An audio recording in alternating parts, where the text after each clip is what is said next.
গত 50 বছরে স্বাধীনতার পর থেকেই যে ব্যবস্থা তৈরি হয়েছে এবং যেটার কারণে আমরা প্রকৃত গণতন্ত্রে কখনো পৌঁছাতে পারি নাই এবং শেখ হাসিনার সময় বা বিগত রেজিমে আমরা এটার একটা চূড়ান্ত পর্যায়ে সেটা গিয়েছিল, যেটা বাংলাদেশের মানুষের উপরে ব্যাপক দমন পীড়ন নির্যাতন, আমাদের অর্থনৈতিক ব্যবস্থা ভেঙে পড়েছিল, রাজনৈতিক ব্যবস্থা ভেঙে পড়েছিল এবং আমাদের জাতীয় মর্যাদা ক্ষুণ্ণ হয়েছিল। এবং জুলাইয়ের পরিস্থিতিতে সারা দেশের মানুষ রাজপথে নেমে এসে সেই ফ্যাসিবাদী আমরা বলেছিলাম, সেই ব্যবস্থার বিরুদ্ধেই আমরা দাঁড়িয়েছিলাম এবং এই ব্যবস্থাকে বিলোপ করে একটা নতুন বন্দোবস্ত করতে হবে, যে বন্দোবস্তটা বাংলাদেশের স্বৈরতন্ত্রের পুনরাবৃত্তি রোধ করবে, একটা গণতন্ত্র নিশ্চিত করবে, অর্থনৈতিক বৈষম্য দূর করবে, একটা অন্তর্ভুক্তিমূলক সমাজ আমাদের জন্য নিশ্চিত করবে, আমাদের ধর্মীয় মূল্যবোধ, সাংস্কৃতিক বৈচিত্র্য সেগুলোকে রক্ষা করে আমরা জাতীয় মর্যাদা নিয়ে বিশ্বের বুকে দাঁড়াতে পারবো। এটা ছিল আমাদের প্রাথমিক আকাঙ্ক্ষা।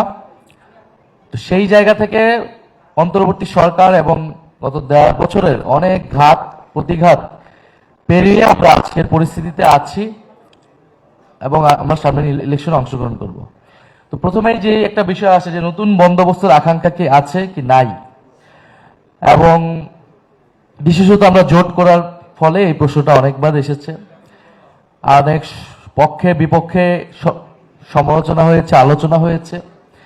আমরা আমাদের যে নতুন বন্দোবস্তের যে লড়াই বা যে দাবি নিয়ে আমরা শুরু করেছিলাম, আমরা এখনো সেই দাবিতেই আছি। আমরা অন্তর্বর্তী সরকারের সময় প্রথমত আমাদের লক্ষ্য ছিল যে সাংবিধানিক পরিবর্তন, আমরা নতুন সংবিধান চেয়েছিলাম, কিন্তু একটা পর্যায়ে এসে একটা সংস্কারে এসে এটার মধ্যস্থতা হয় ঐক্যমত্য কমিশনের মাধ্যমে, সেখানেও আমরা আমাদের পুরোপুরি লক্ষ্যমাত্রা অর্জন করতে পারি নাই। ফলে নতুন বন্দোবস্তের যে আকাঙ্ক্ষাটা সেটা আমরা এখন একটা দীর্ঘমেয়াদী লড়াই হিসেবে দেখি। এটা একটা দীর্ঘমেয়াদী যাত্রার মধ্য দিয়ে আমাদেরকে অর্জন করতে হবে। আমরা অনেক অপরচুনিটি মিস করেছি, কিন্তু এই সময় আমাদের অনেক সম্ভাবনা এবং আমাদের অনেক কিছু অর্জনও হয়েছে। ফলে সংস্কারের অনেকগুলো প্রতিশ্রুতি আমরা পেয়েছি, যেটা নির্বাচনে গণভোটের মাধ্যমে বাস্তবায়িত হবে এবং আমরা নতুন বন্দোবস্তের সেই লড়াইয়ের দিকে যাব। দ্বিতীয়ত, এই জোট প্রক্রিয়া অনেকেই প্রশ্ন তুলেছিলেন যে আমাদের এই যে লক্ষ্য নতুন বন্দোবস্তের, আমরা যদি পুরো দলের সাথে জোট করার ফলে এই লক্ষ্য থেকে আমরা কি সরে আসলাম কিনা। আমরা বলে এটা স্পষ্ট করেছি যে আমাদের যে জোটটা, সেই জোটটা ন্যূনতম কিছু রাজনৈতিক জায়গায় ঐক্যমত রয়েছে এবং মূলত এটা নির্বাচনী একটা জোট। এই জোটের নামও 11 দলীয় নির্বাচনী ঐক্য এবং আমাদের চেষ্টা থাকবে এই জোটের মধ্য দিয়ে আমাদের যে সংস্কারের যে দাবি আমরা সেটাকে বাস্তবায়ন করব এবং আমাদের প্রায়োরিটিতে আমরা বাস্তবায়নের চেষ্টা করব। ফলে এই কারণে আমরা কিন্তু আমাদের ইস্তেহারটা আলাদা, আমরা দিচ্ছি এনসিপির পক্ষ থেকে একটা আলাদা ইস্তেহার, জামাত ইসলাম তাদের একটা ইস্তেহার দিয়েছে এবং আমাদের এই ইস্তেহারটা আমাদের দেশের মানুষের জন্য যেরকম জরুরির জন্য, আমাদের প্রতিদ্বন্দ্বিতাগুলোর জন্য, আমরা যদি এই 11 দলীয় জোট সরকার গঠন করে আজকে আমরা যেই বিষয়গুলো বলতেছি সেই বিষয়গুলো হচ্ছে গভর্নমেন্টের ভিতরে আমাদের যে অংশীদারিত্ব থাকবে সেটাতে আমাদের প্রায়োরিটি লিস্ট থাকবে, আমরা সেগুলা সেই সরকারের ভিতর থেকে বাস্তবায়নের চেষ্টা চালাবো। যেরকমটা আমরা অন্তর্বর্তী সরকারের ভিতরে ছিলাম, আমরা অনেক কিছু চেষ্টা চালিয়েছি, অনেক কিছু অর্জন করেছি, অনেক কিছু হয়তো ব্যর্থ হয়েছে। আমাদের আজকের যে ইস্তেহার সেটাকে আমরা 12টা বিষয়ে মূলত ভাগ করেছি, কিন্তু আমরা সামগ্রিক পুরো আলোচনা থেকে 36টা বিষয়কে আমরা আইডেন্টিফাই করেছি, যেটা আমাদের প্রায়োরিটি লিস্ট। এখানে হয়তো সব বিষয়, সব সেক্টর হয়তো কভার হয় নাই, কিন্তু এটা আমাদের হচ্ছে প্রায়োরিটি লিস্ট, যেটা গভর্নমেন্টের অংশীদার হলে আমরা এটাকে বাস্তবায়ন করব। আমরা এই কারণে বলতেছি কারণ আমরা গভর্নমেন্টের অংশীদার হব, কারণ এটা আমরা একটা জোট প্রক্রিয়া আছি এবং এই জোটে ভিন্ন ভিন্ন আদর্শের দল থাকলেও এই জোট সরকার গঠন করলে কোনো নির্দিষ্ট দলের আদর্শ সরকারের নীতি বা সরকারকে ডমিনেট করবে না বা গাইড করবে না, বরং আমরা একটা সমন্বিত জায়গায় এসে কাজ করব এবং আমাদের যে ন্যূনতম রাজনৈতিক কর্মসূচি, যে সংস্কার, বিচার, দুর্নীতি এবং আধিপত্যবাদ বিরোধিতা, সেই জায়গাতে আমরা হয়তো ঐক্যের জায়গায় থাকব।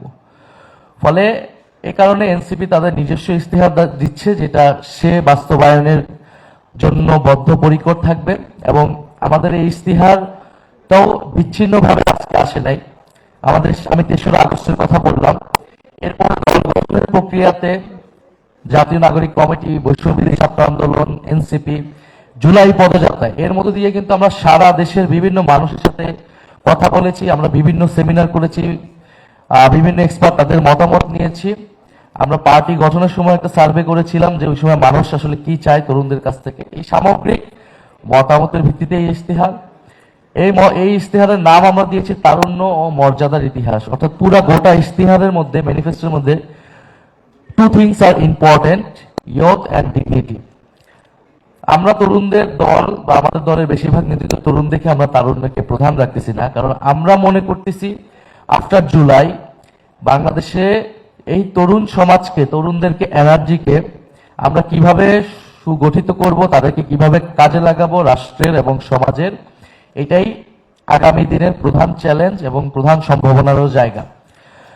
কারণ আমাদের এই সময় যত সংখ্যক তরুণ আছে তাদের মধ্যে জুলাই গণঅভ্যুত্থানের ফলে যে দেশপ্রেম তৈরি হয়েছে, আকাঙ্ক্ষা তৈরি হয়েছে, রাজনৈতিক সচেতনতা তৈরি হয়েছে, এবং তরুণদের যে সংকট, বিশেষত কর্মসংস্থান, তাদের লাইফস্টাইল, জীবন এবং জীবিকার যে সংকট, সেটাকে অ্যাড্রেস করে আমরা কিভাবে একটা ইয়থ জেনারেশন আমরা তৈরি করতে পারি। আমাদের যে দেশের 60s জেনারেশন যারা, তারা একটা লড়াই সংগ্রামের মধ্য দিয়ে আজকের বাংলাদেশের স্বাধীনতা সংগ্রাম করেছে এবং বাংলাদেশের নেতৃত্ব দিয়েছে একটা বড় সময় পর্যন্ত। এরপর আমাদের 90s জেনারেশন এসেছে, তারা একটা গণ অভ্যুত্থান তারাও করেছে, সেইখানে অনেক সফলতা ব্যর্থতা আছে। এবং আফটার দেন 24-24-এর গণ অভ্যুত্থান, তো 24-এর প্রজন্ম একটা নতুন প্রজন্ম আকারে বাংলাদেশে আবির্ভূত হয়েছে। ফলে রাজনৈতিক, অর্থনৈতিক, সামাজিক, সাংস্কৃতিক জায়গায় আমরা এই প্রজন্মকে কিভাবে কাজে লাগাবো, এ কারণে তারুণ্য আমাদের অন্যতম প্রধান এজেন্ডা। সেকেন্ড হচ্ছে মর্যাদা বা ডিগনিটি। কারণ আমরা মনে করি যে ফ্যাসিবাদের বিরুদ্ধে লড়াইয়ের একটা গুরুত্বপূর্ণ জায়গা ছিল ডিগনিটি। নাগরিক অধিকার, নাগরিক মর্যাদা বারবার ভুলণ্ঠিত হয়েছিল ফ্যাসিবাদের সময়ে। মানুষের ন্যূনতম মানবাধিকার, অর্থনৈতিক অধিকার আমরা গত 16 বছর পাইনি। প্রাণ প্রকৃতির সুরক্ষা ছিল না।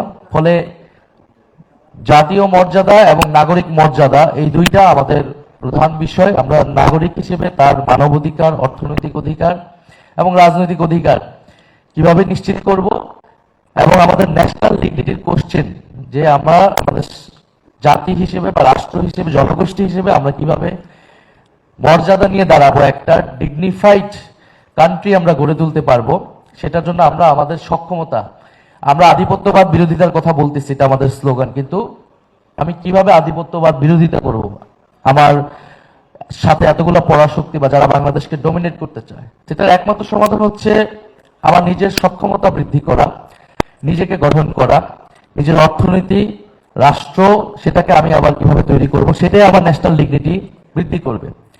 ফলে তারুণ্য এবং মর্যাদাকে প্রায়োরিটি রেখে আমরা আসলে আমাদের এই টোটাল ইশতেহারের জায়গাটা তৈরি করেছি, যেটা আমরা আবার ক্লারিফাই করছি যে এটা কিন্তু আমরা ওভারঅল সবকিছু কভার করেছি এরকম না।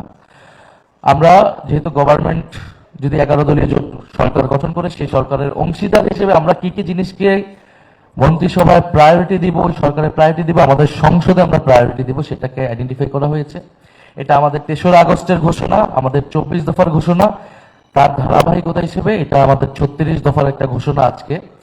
এটা আমরা বাংলাদেশকে কোথায় দেখতে চাই, নিয়ে যেতে চাই, সেই জায়গায় আসলে আমরা পৌঁছাতে চাচ্ছি। এবং সামনের দিনগুলোতে এই আমাদের রাষ্ট্রকে বোঝা, রাষ্ট্রের নীতিগুলোকে